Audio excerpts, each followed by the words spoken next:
बिस्मिल्लाहिर्रहमानिर्रहीम। वीडियो को सपोर्ट कीजिएगा, चैनल को सब्सक्राइब कीजिएगा। कुछ आम खबरें, लेकिन उससे पहले ये बता दूं कि जिस तरह हमने गुज़िश्ता वीडियो में बात की थी कि तहरीक इंसाफ जो रैली निकालने जा रही है, क्या वो आराम से निकाल सकेगी, उस पर भी हमने एक सवालिया निशान लगाया था और कुछ एक अपने खदशात भी ज़ाहिर किए थे।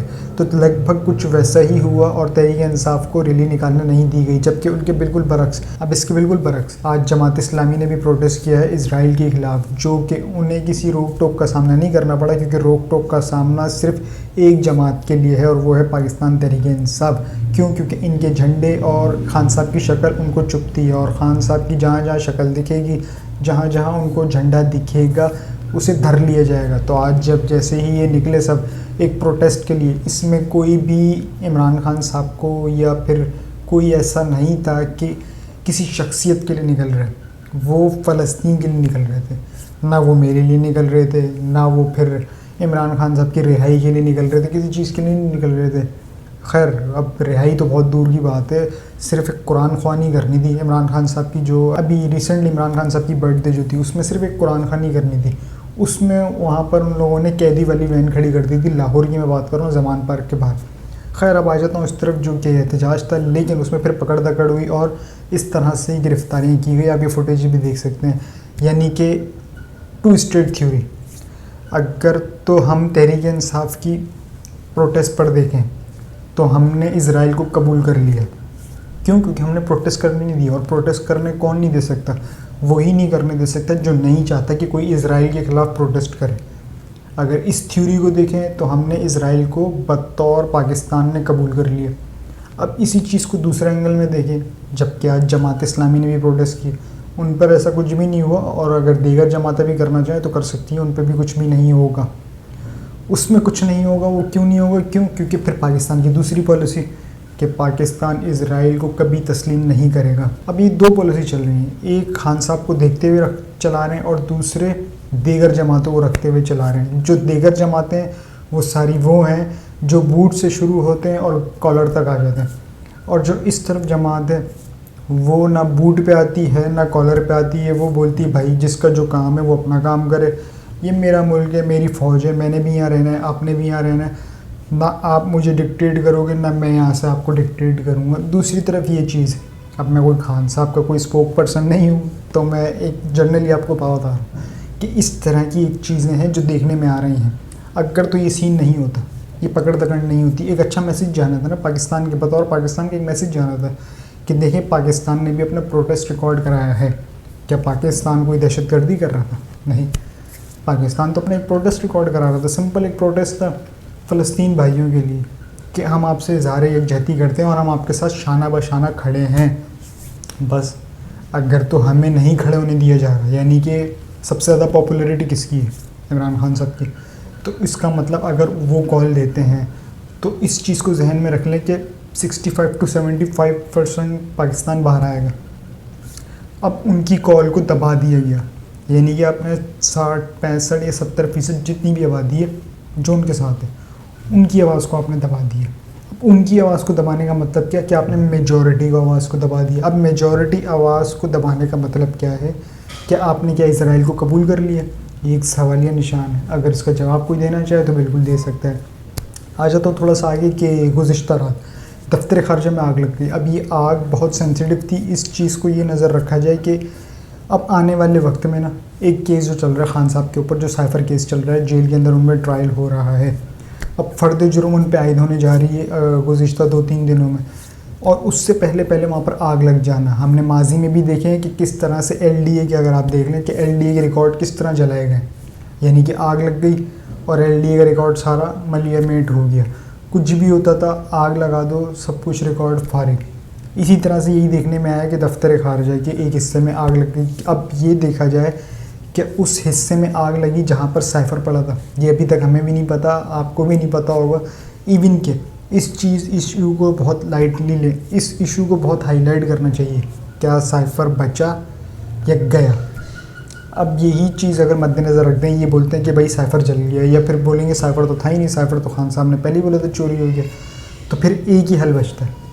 फिर हल ये बचता है कि बंदे का मामला होता है, फिर अल्लाह का मामला होता है। फिर एक सिर्फ सामने कुरान शरीफ होगा, लाइव फुटेज होगी, जिस तरह से सुप्रीम कोर्ट की लाइव समाज चली, इस तरह फिर एक लाइव ही होगा।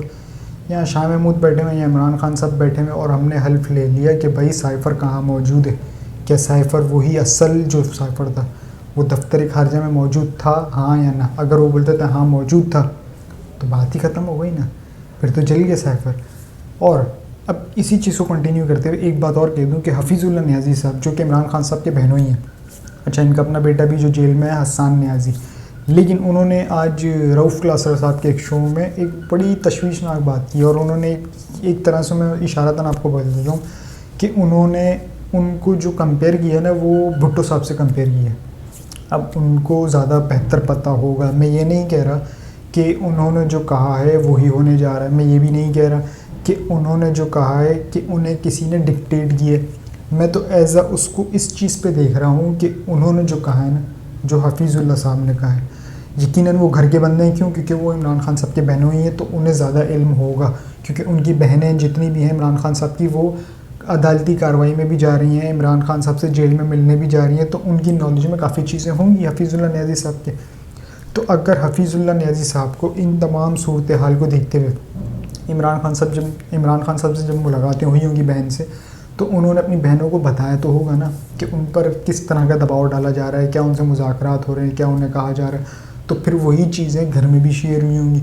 तो हफीज़ुल्लाह साहब ने हो सकता है कि अपना एक एनालिसिस दिया कि भाई वो इस चीज़ पर ये जा रहा है और ये किस पे जा रहा है कि इमरान खान साहब कोई भी बात सुनने को तैयार नहीं है और किसी भी किस्म के मुज़ाकरात करने के तैयार नहीं है। यानी कि उन्होंने जो कहा है, उनके कहने का मतलब ये भी है कि उन्हें वाक़तन ये कहा गया है कि आप ये मुल्क छोड़ दें।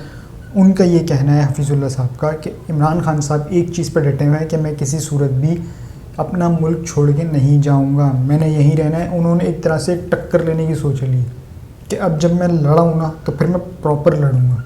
अब थोड़ा सा मैं पीछे चले जाऊँ, जो इमरान खान साहब एक बात कहते थे, इमरान खान साहब एक बात कहते थे कि देखें ज़िंदगी मौत तो अल्लाह के हाथ में, जान आज नहीं तो कल चली जानी है। उनको गोलियां भी लगी हैं, आप सबको ने देखा होगा। तो इसी चीज़ को कंटिन्यू करते हुए कि खान साहब ने एक फ़ैसला किया हुआ है कि भाई मैंने किसी दबाव में नहीं आना, मेरे साथ जो करना है ना कर लो, मैं अपने नज़रिए पे कायम हूँ और मेरा नज़रिया हकीकी आज़ादी इस कौम के लिए, इस मुल्क के लिए, इस मुल्क के मुस्तकबिल के लिए, इस मुल्क के लोगों के लिए, और मैं अपने उस कॉल से 1 इंच भी पीछे नहीं हटूँगा। ये उन्होंने एक पैगाम में भी कहा था और उससे ये तासुर भी अब आ रहा है। तो पीछे बचा गया फ़ौज के पास, फिर फ़ौज अकॉर्डिंग टू हफीज़ुल्लाह न्याज़ी साहब, तो फिर पीछे एक ही ऑप्शन बचता है कि वो है इमरान खान साहब को कत्ल कर दिया जाए अकॉर्डिंग टू। मैं नहीं कह रही, मैं हफीज़ुल्लाह साहब की कोटेड अल्फाज बता रहा हूँ आपको। अब इसी तरह से नवाज़ शरीफ साहब का भी जिक्र है कि नवाज़ शरीफ साहब के साथ भी तो इस तरह के कुछ मामलात हुए थे, 99 को भी देख लें आप, और उसमें क्या हुआ था। तो उसमें उन्होंने ये कहा, हफीज़ुल्लाह साहब ने कहा कि नवाज़ शरीफ साहब ने उस टाइम पर ना एक समझदारी की। अब वो समझदारी क्या थी कि उन्होंने डील कर ली और वो डील करके लप लिए। यहाँ बिल्कुल उल्टा है, यहाँ इमरान खान साहब किसी भी डील के मूड में नहीं है, ना वो डील करना चाह रहे हैं, ना वो किसी से बात करना चाह रहे हैं। उन्होंने कहा है, अच्छा हमको कुछ समझाता भी है तो वो एक ही बात बोलते हैं, कहते हैं बस मैं अपने असूली मौक़िफ़ पे कायम हूँ, और फिर वो उठते हैं और चले जाते हैं अपने जो भी उनको जेल दिया हुआ उसके अंदर वो चले जाते हैं। इस चीज़ को मद्देनज़र रखते हुए एक चीज़ तो इसमें कंफर्म हो गई कि इमरान खान साहब बहुत टाइम बाद इस कौम को, इस मुल्क को कोई ऐसा लीडर मिला है कि जो अपने मुल्क और कौम और इस मुल्क के लोगों के लिए डट के खड़ा हुआ।